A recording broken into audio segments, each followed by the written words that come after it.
Mo ni siya guys, ako ang gitanaw nga bulak. Parang siya sa project sa akong anak. Hmm. Akong kanang akong kaang sa project ng mga bata. Kung kaaman ako yung tiyota.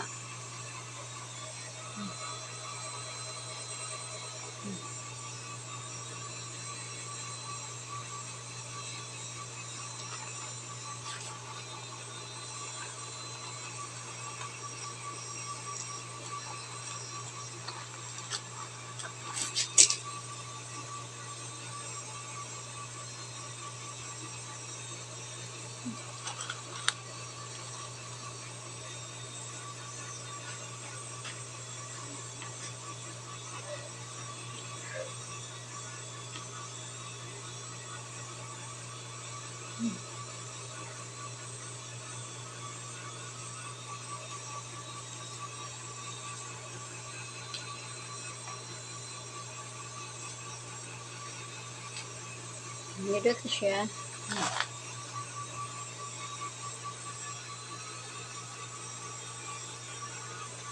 My cute flowers. Mo ni akong project kung anak sa skilan. Kunin dalo niya sa room.